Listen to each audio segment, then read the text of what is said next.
बेटा बिस्मिल्लाहिर्रहमानिर्रहीम। अच्छा बेटा, आज हम चैप्टर नंबर 6 का जो है ये टॉपिक है 1973 के आइन के अहम पहलू, 1973 के आइन के अहम पहलू, की एस्पेक्ट्स ऑफ कॉन्स्टिट्यूशन ऑफ 1973, इसके बारे में हम आज डिस्कस करेंगे। जैसे कि आप क्लास 9 में तमाम बच्चे 1956 का कॉन्स्टिट्यूशन पढ़ चुके हैं, 1962 का कॉन्स्टिट्यूशन पढ़ चुके हैं। 52 का जो कॉन्स्टिट्यूशन था 2 साल 7 माह चला। इसी तरह से 62 का कॉन्स्टिट्यूशन था जो वो जब पाकिस्तान और बांग्लादेश अलहदा हुए तो वो कॉन्स्टिट्यूशन उस वक्त वो ब्रेक हो गया। तो जब जुल्फ़िकार अली भुट्टो ने 20 दिसंबर 1971 में अपनी गवर्नमेंट संभाली तो उसके 2 साल के बाद उसने तमाम सियासी जमातों को इकट्ठा किया और एक मुश्तरका आइन इस्टेब्लिश करने में बनाने में वो कामयाब हो गया। ठीक है, तो बेटा ये उसी आइन के बारे में हम 1973 का जो आइन है उसको हम डिस्कस करेंगे। ठीक है, सबसे पहले इसका जो पॉइंट है इफ्तिताहिया, प्रीएम्बल। इफ्तिताहिया का मतलब होता है बेटा इंट्रोडक्शन। ठीक है, किसी बुक को जब हम देखते हैं तो उसके ऊपर शुरू में कुछ एक पहला पेज लिखा होता है, उसमें कुछ इंट्रोडक्शन लिखा होता है। ठीक है, तो 1973 के आइन में करारदाद मकासद को 1973 के आइन में करारदाद मकासद को इफ्तिताहिया के तौर पर शामिल किया गया। ये इफ्तिताहिया 1956 के कानून में भी था, आइन में था, और 1962 के भी आइन में था। तो 1973 के आइन में भी इसको as a preamble, as a introduction इसमें शामिल किया गया। इसको हम ऑब्जेक्टिव रेजोल्यूशन भी कहते हैं, करारदाद मकासद भी कहते हैं। और ये करारदाद मकासद 1949 में लियाकत अली खान ने असेंबली के फ्लोर पर पेश किया था, इसको पेश की थी और तमाम मेंबर्स ने इसको मुत्तफिका तौर पर मंजूर भी किया था। ठीक हो गया, तो ये है क्या? ठीक है, करारदाद मकासद चीज क्या है? तो बेटा जिसके मुताबिक हाफियत अल्लाह ताला की है, यानी कि पूरे कायनात का जो खालिक और मालिक है वो कौन है? अल्लाह ताला है। और अवाम के नुमाइंदों से मुराद है कि पाकिस्तान में जो लोग इलेक्शन लड़कर असेंबलीज में पहुंचते हैं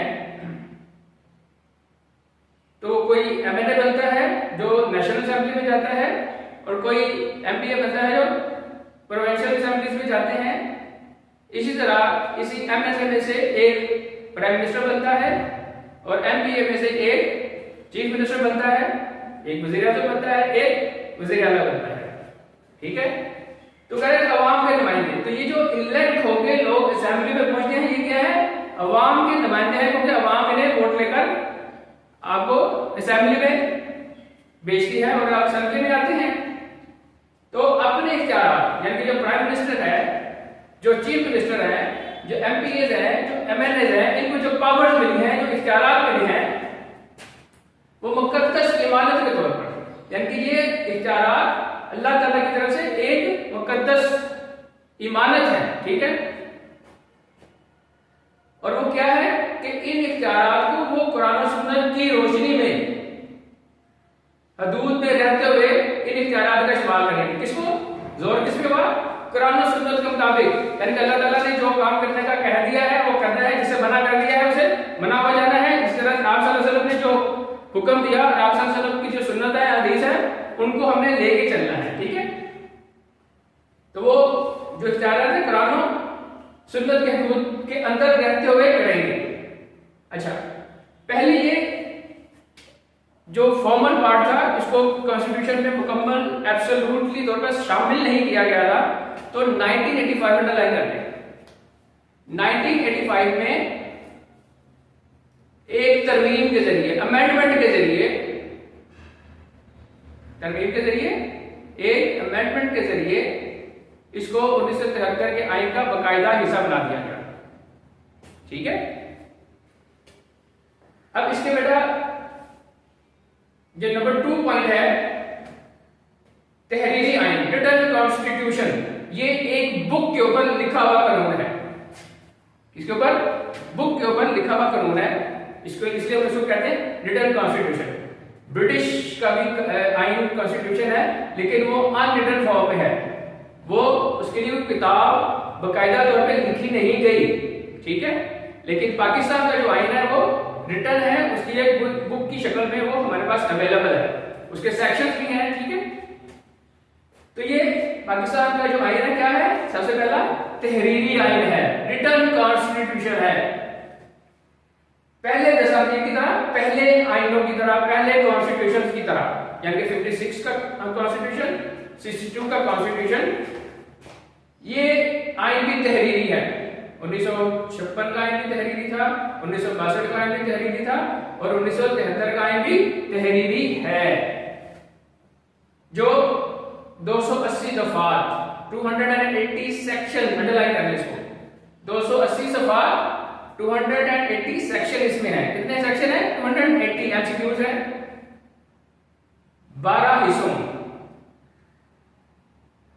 12 हिस्सों पर मुश्तमिल है, ये भी एमसीक्यूज है, और 6 गोशवारे, स्केड्यूल और शेड्यूल भी कह सकते हैं, स्केड्यूल भी कह सकते हैं, यानी कि इसको तरतीब वैसे schedule number 1, schedule number 2, schedule number 3, तो इसके कितने शेड्यूल है?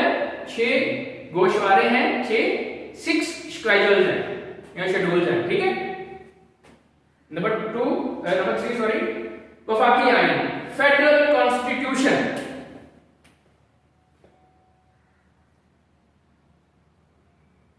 जिस तरह के पहले दस्तावेज थे, पहले आइन थे, 1973 के आइन में भी पाकिस्तान को वफाकी ममलिकत करार दिया गया। अंडरलाइन करें, वफाकी ममलिकत करार दिया गया, फेडरल स्टेट करार दिया गया। फेडरल स्टेट का जो हेड होता है वो कौन होता है? प्रेसिडेंट होता है। हेड कौन होता है? प्रेसिडेंट होता है। इस आइन के तहत वफाके पाकिस्तान मुश्तमिल होगा, तो लिखा नहीं हमने वफाके पाकिस्तान, उस पे लिखे आगे वफाके पाकिस्तान मुश्तमिल होगा, आगे इसको 1 2 3 4 कर लीजिएगा। ठीक है, इस आयत के तहत वफाके पाकिस्तान मुश्तमिल होगा 4 सूबों पर मुश्तमिल होगा। नंबर 1, वफाकी दारुल हुकूमत। अब 4 सूबे से मुराद है कि हर सूबे में एक चीफ मिनिस्टर है। ठीक है, इसका हर सूबे का जो हेड होगा वो कौन होगा? चीफ मिनिस्टर होगा। कौन होगा? चीफ मिनिस्टर होगा। तो 4 सूबे, वफाकी दारुल हुकूमत, 4 सूबे होंगे, वफाकी दारुल हुकूमत होगा। नंबर 2 इसको करें, इसका हेड कौन होगा? प्राइम मिनिस्टर होगा। वफाकी दारुल हुकूमत का हेड कौन होगा? प्राइम मिनिस्टर होगा, वजीर आज़म होगा। नंबर 3 करें, इससे मुल्हका इलाके, यानी कि वफाक के साथ मिले हुए इलाके, मुल्हका इलाके, वफाक के साथ मिले हुए इलाके, इसको नंबर 3 करें। इसका कंट्रोल भी वफाक के पास होगा। ठीक है, और वफाक के ज़ेर इंतजाम, ज़ेर इंतजाम से बड़ा वो मुराद है ज़ेर इंतजाम कबायली इलाके, यानी कि वफाक के ज़ेर इंतजाम वो कबायली इलाके जो हम फाटा भी कहते हैं। क्या कहते हैं? FATA, इसकी जो एब्रिविएशन है लिख लें, फाटा की एब्रिविएशन लिखें, फेडरल एडमिनिस्ट्रेटिव ट्राइबल एरियाज, यानी कि ये वो एरिया है जिनको वफाकी हुकूमत कंट्रोल करती है, उसका इंतजाम चलाती है। उसमें कौन कौन से इलाके आते हैं फाटा में? जरा लिख लें, करम एजेंसी आता है, औरंगजेब एजेंसी आता है, महमद एजेंसी आता है, बाजौर एजेंसी आता है, और नॉर्थ और साउथ वजीरिस्तान आते हैं। ये इनका इंतजाम कौन चलाता है? वफाकी हुकूमत चलाती है। ठीक है, नंबर 4 कहता है ये। और नंबर 5 है सूबों से मुल्हका कबायली इलाके। जिस तरह से जो वफाक के ज़ेर इंतजाम कबायली इलाके थे, इसी तरह के से सूबों के ज़ेर इंतजाम भी कबायली इलाके हैं। ठीक हो गया, पर मुश्तमिल है। अच्छा बेटा, ये शॉर्ट क्वेश्चन किया है, वफाकी आइन से क्या मुराद है?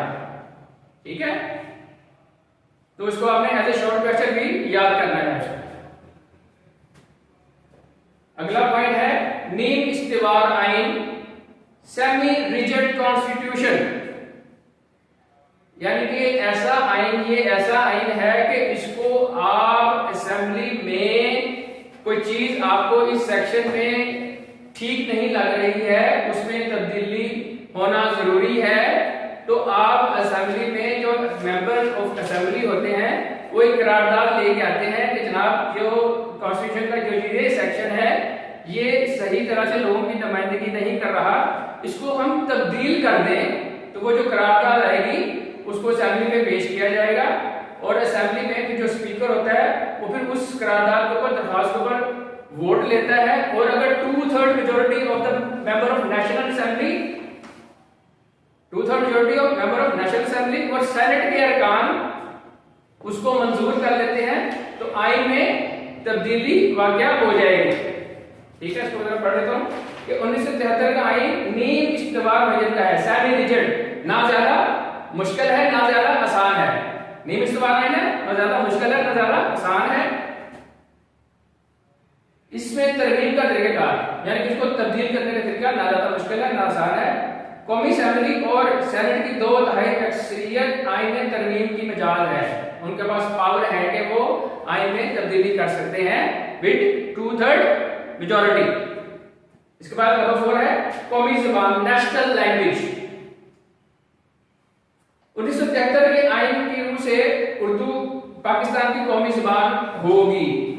आपने अगर आपके जहन में हो 1962 के कॉन्स्टिट्यूशन में उर्दू और बंगाली जुबान का इशू क्रिएट हो गया था, तो फिर कायदे आज़म ने बंगालियों के साथ मिलकर उनको एक पेज पे लेके आए और एक लाया तैयार दिया गया कि भाई जो पाकिस्तान की नेशनल लैंग्वेज होगी वो कौन सी होगी, उर्दू होगी।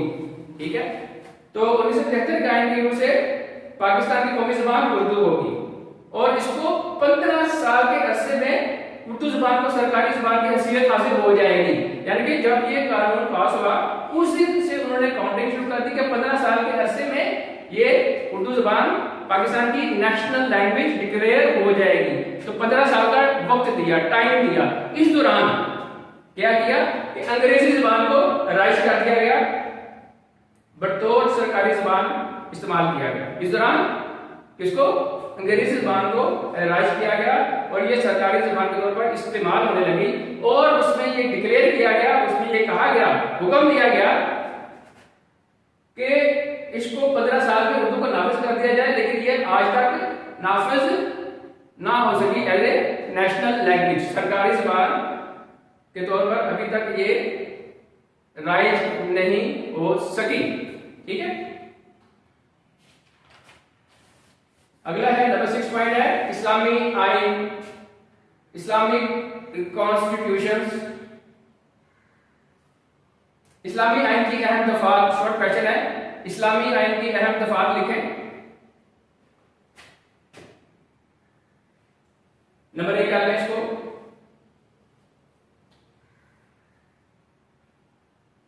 इसको हम इस्लामिक प्रोविजन भी कह सकते हैं, लिख लें साथ, इस्लामिक प्रोविजंस।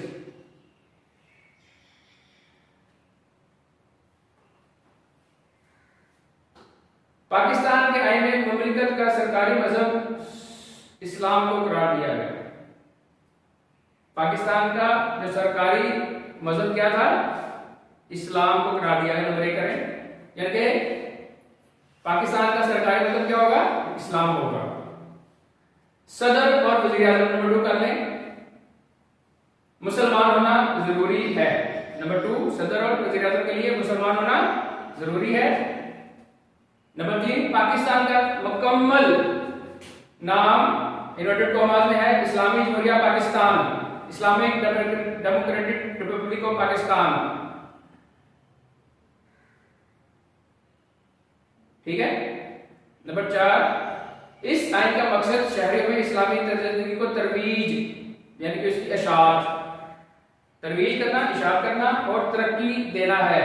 यानी कि जो पाकिस्तान के जो लोग हैं, मुसलमान हैं, अपनी जिंदगियां किसके मुताबिक गुजारेंगे, कुरान और सुन्नत के मुताबिक गुजारेंगे। ठीक है, नंबर 5 हो जाएगी, सूद के खात्मे के लिए इक़दाम किए जाएंगे।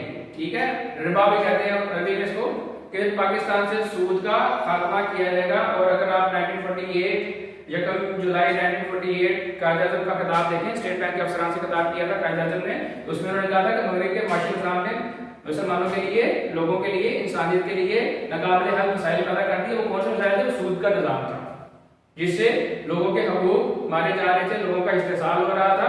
और आपने कहा था कि इसकी मुसलमानों की और दुनिया की बका इसीलिए है कि सूद का खात्मा किया जाए और इस्लामी कवानीन के मुताबिक कवानीन बनाए जाए, ठीक है, ताकि किसी का इस्तेसाल ना हो, किसी का हक ना मारा जाए, ठीक है। तो सूद का, और आप सल्लल्लाहु अलैहि वसल्लम ने कहा कि जो है वो सूद अल्लाह और अल्लाह के नबी के खिलाफ ऐलान जंग है, ठीक है ना। सूद का जो कारोबार करता है उसका मतलब है कि अल्लाह और अल्लाह के नबी के खिलाफ ऐलान जंग है। तो सूद इतनी बुरी चीज है, हराम करार दिया है सूद को। रियासत ज़कात और औकाफ को मुनज़्ज़म करने की कोशिश करेगी। मतलब रमजान के दिनों में जो ज़कात देते हैं और औकाफ होता है बेटा, ये गवर्नमेंट के अंडर एक इदारे होते हैं जो ज़कात खैरात इकट्ठा करते हैं, और इकट्ठा करने के बाद जो नीडी लोग होते हैं, जरूरतमंद लोग होते हैं, गरीब लोग होते हैं, उनमें डिस्ट्रीब्यूट कर दी जाती है। तो उस ज़कात के इदारे को और औकाफ के इदारे को मुनज़्ज़म किया जाएगा, मजबूत किया जाएगा, ताकि जो मुस्तहिक लोग हैं, गरीब लोग हैं, जो डिजर्व लोग हैं, उन तक ये अतियार आसानी से पहुंच सके, ठीक है। आजाद खुद मुख्तार अदलिया, इंडिपेंडेंट जुडिशरी, इसका मतलब क्या बेटा? इसका मतलब ये है कि जो पाकिस्तान में अदालतें हैं, पाकिस्तान में अदालतें हैं, सबसे जो छोटी अदालत है उसे हम डिस्ट्रिक्ट कोर्ट कहते हैं, इसके बाद सिविल कोर्ट आ जाती है, इसके बाद सेशन कोर्ट आ जाती है, इसके बाद हाई कोर्ट आया, फिर सुप्रीम कोर्ट है, लास्ट और सबसे बड़ी जो अदालत है वो सुप्रीम कोर्ट है। तो इस आइन में जजेस को बाइख्तियार बना दिया गया, उनको पावर्स दे दी गई कि आप जो भी फैसले हैं आप बिला खौफ और खतर करें, आप पे कोई फोर्स नहीं करेगा कि आप फैसले, अपने फैसलों को बदल दिया जाए, ठीक हो गया। तो इसको जरा पढ़ लेते हैं कि 1973 के आइन में आजाद अदलिया की जमानत फराहम की गई कि अदलिया आजाद होगी, अदलिया पर कोई खौफ और खतर नहीं होगा, वो अपने फैसले आजाद रहकर करेंगे, और जजों को मकबूल मुआवजा और मुलाजमत का तहफ़्फ़ुज़, यानी कि उनकी सैलरीज, उनकी जो तनख्वाह है वो अच्छी होगी और उनकी जो जॉब है वो सिक्योर होगी, उनको नौकरियों से नहीं निकाला जाएगा, क्योंकि एक जज को गवर्नमेंट ऑफ पाकिस्तान नहीं निकाल सकती। अगर किसी जज के खिलाफ कोई करप्शन का केस आ जाता है तो जजेस के बीच में एक पाकिस्तान बार काउंसिल एक इदारा है सुप्रीम कोर्ट में, उस जज के खिलाफ रेफरेंस आता है, और अगर वो रेफरेंस साबित हो जाता है तो फिर वो जो जजेस का पैनल बैठा था है, फिर उस जज को निकाल देते हैं, ठीक है, और फिर वो जॉब या मुलाजमत बरकरार नहीं रख सकता। ये जजेस को निकालने का तरीका है, ये नहीं है कि वज़ीर आज़म और सदर उठ के कहे कि हमने जज को निकाल दिया, उसका एक तरीकाकार है, वो पाकिस्तान बार काउंसिल के पास है, ठीक है। अदलिया को इंतजामिया का इदारा कर दिएगा, अंडरलाइन करें इसको, कैसे? अदलिया होती है अदालतें, जुडिशरी, जो अपने फैसले करती है। इंतजामिया होता है जिससे प्राइम मिनिस्टर है, प्राइम मिनिस्टर पूरे मुल्क को चला रहा है, ये क्या है? इंतजामिया। प्राइम मिनिस्टर के आगे जो है वजीर रखे हुए हैं, ठीक है, और वो पाकिस्तान को चला रहे हैं। इस तरह से वजीर आजम के अंडर चीफ मिनिस्टर आते हैं, ठीक है, जिसे हम वजीर आला भी कहते हैं। तो ये सारी क्या है? इंतजामिया है। तो इंतजामिया जो है वो जजेस के जुडिशरी में क्या करेगी? मुंतकिल नहीं करेगी। अदलिया को अलग कर दिया गया, इंतजामिया को अलग कर दिया गया। जज अपने फराइज़ मंसबी, यानी कि जो अपनी ड्यूटीज है, किसी खौफ या दबाव से आजाद होकर सर अंजाम देंगे। क्लियर हो गया? अब है पार्लियामानी आइन, शॉर्ट क्वेश्चन है, पार्लियामानी आइन से क्या मुराद है? अब पता क्या है, आपको इल्म है, अभी आप रिसेंटली इलेक्शन हुए हैं, तो इसमें एमपी एमएनएस के इलेक्शन हुए हैं, ठीक है, तो उसमें एक वज़ीर आज़म मुंतखब हुआ है, ठीक है, और साथ में एक सदर भी मुंतखब हुआ है ना, इस तरह से, और साथ में एमएनएस भी मुंतखब हुए और एमपीएस भी मुंतखब हुए हैं, ठीक हो गया। तो कौमी असेंबली, तो ज़ाहिर है जब जो वज़ीर आज़म है जब वो अपना हल्फ उठाएगा, ओथ लेगा, तो कहाँ जाएगा? कौमी असेंबली में जाएगा। कहाँ जाएगा? कौमी असेंबली में जाएगा, और वो जो मेंबर्स हैं, एमएलए जो बैठे हुए हैं, वो उसको सिलेक्ट करेंगे, ये है पाकिस्तान का वज़ीर आज़म है। तो कौमी असेंबली की जो मियाद है, जो टाइम पीरियड है, वो 5 साल का लाइक कर लें, कौमी असेंबली की म्याद 5 साल मुकर्रर की गई। जो नेशनल असेंबली है उसकी उम्र कितनी होगी, उसकी म्याद कितनी होगी, 5 साल होगी। मुल्क में पार्लियामानी निजाम राइज किया गया। पार्लियामानी निजाम में क्या होता है बेटा, अंडरलाइन करें। पार्लियामानी निजाम से क्या मुराद है, तो यानी कि इसमें क्या होगा कि मुल्क का सरबराह, हेड ऑफ द स्टेट कौन होगा, सदर होगा। हेड ऑफ द स्टेट कौन होगा, सदर होगा। हेड ऑफ द गवर्नमेंट कौन होगा, वजीर आजम होगा। ठीक हो गया। पार्लियामेंट्री आइन में या पार्लियामेंट निजाम से 2 मेन ऑर्गन हैं, एक प्रेसिडेंट, एक प्राइम मिनिस्टर। प्रेसिडेंट किसका सरबराह होगा, मुल्क का सरबराह होगा, और जो प्राइम मिनिस्टर है वो हुकूमत का सरबराह होगा। ठीक है। सदर की सिलेक्शन या सदर का इंतखाब, इसको सदर का इंतखाब, तो सदर को कौमी असेंबली, सेनेट और 4 सूबाई असेंबली मुंतखब करती है। मतलब है कि उसको सदर को कौमी असेंबली में भी वोट पड़ेंगे, 2 कैंडिडेट आ जाएंगे मैदान में, एक जो गवर्नमेंट जिसने ज्यादा रजिस्टर की हुई थे, एक उसका नॉमिनीज होता है, और एक जो ऑपोजिशन में होता है वो भी आ जाता है कि जी मैं भी सदर बनूंगा, वो कहता है मैं भी सदर बनूंगा। फिर क्या होता है कि नेशनल असेंबली में, कौमी असेंबली में क्या होती है, वोटिंग होती है। क्या होती है, वोटिंग होती है। फिर उस नेशनल असेंबली में जो ज्यादा वोट ले जाता है वो क्या बन जाएगा, प्रेसिडेंट बन जाएगा। इसी तरह से सेनेट में भी वोट पड़ते हैं, और जो सेनेट में भी ज्यादा वोट ले जाएगा, एक वो भी ले जाएगा, वो भी ले जाएगा, तो वो प्लस उसको जो 4 सूबाई असेंबलियां हैं जहां पर चीफ मिनिस्टर बैठते हैं वो भी उसको इलेक्ट करेंगे। तो 3 ऑर्गन हो गए कि प्रेसिडेंट, प्राइम मिनिस्टर और 4 सूबाई असेंबलियां उसको क्या करेगी, उसको वोट देगी, वो पाकिस्तान का सदर बन जाएगा। और वजीर आजम का इंतखाब कैसे होगा, वजीर आजम को सिर्फ नेशनल असेंबली के मेंबरान उसको वोट पड़ेंगे, और जो ज्यादा सीटें ले जाएगा वो क्या बन जाएगा, पाकिस्तान का प्राइम मिनिस्टर बन जाएगा। ठीक है। इसके बाद है आइन की बालादस्ती, supremacy of constitution. Supremacy of constitution, आइन की बालादस्ती, यानी कि आइन को जो तोड़ेगा, जो तोड़ने की कोशिश करेगा, जो ब्रेक करने की कोशिश करेगा, उसके लिए सख्त सजा रखी गई। मसलन कह रहा है अगर कोई शख्स मौजूदा आइन को गैर आईनी तरीके से, अनकॉन्स्टिट्यूशनल तरीके से, गैर आईनी से मुराद है अनकॉन्स्टिट्यूशनल यानी कि कानूनी तरीके से नहीं, गैर कानूनी तरीके से तोड़ने की कोशिश करेगा, या तोड़ेगा या तोड़ने की कोशिश करेगा, तो उस पर संगीन गद्दारी के इल्जाम में मुकदमा चलाया जाएगा। उस पर गद्दारी का मुकदमा चलाया जाएगा, और वो गद्दारी का मुकदमा किस सेक्शन के तहत चलेगा, लिख लें आर्टिकल 6 के तहत। आर्टिकल 6 के तहत उसके खिलाफ गद्दारी का मुकदमा चलेगा, और उसकी जो मैक्सिमम पनिशमेंट है आइन तोड़ने की वो सजाए मौत है।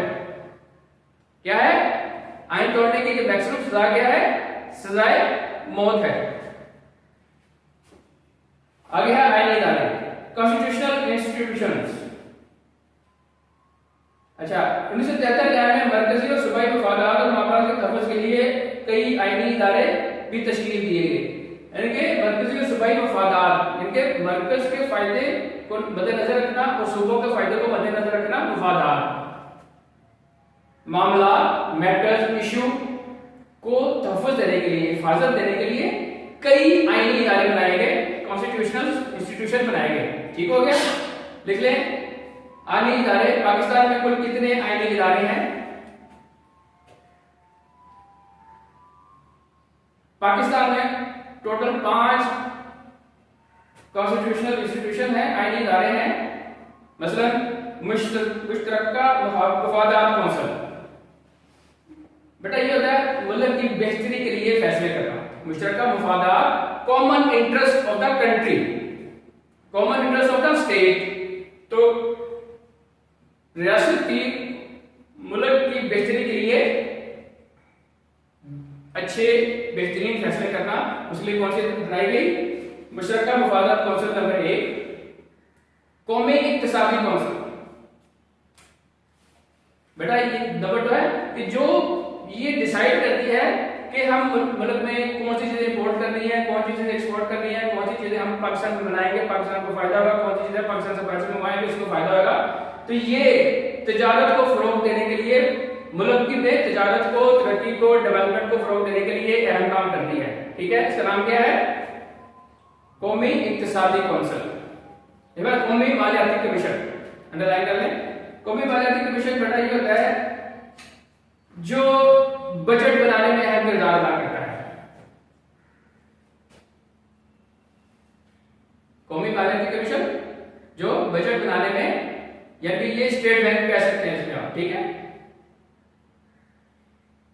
इलेक्शन कमीशन जो मुल्क में इलेक्शन करवाता है, जो नेशनल असेंबली के इलेक्शन करवाता है, जो प्रोविंशियल असेंबली के लिए इलेक्शन करता है, तो तरीकेकार वाज़ेह करता है कि किस तरह से इलेक्शन लड़े जाएंगे, कौन कौन से लोग इलेक्शन लड़ सकते हैं, उसका तरीकेकार।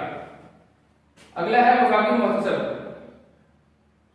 इसको बेटा इंग्लिश में कहते हैं ओम्बुड्समैन, लिख लें जरा, OMB, वफाकी मुहतसब को कहते हैं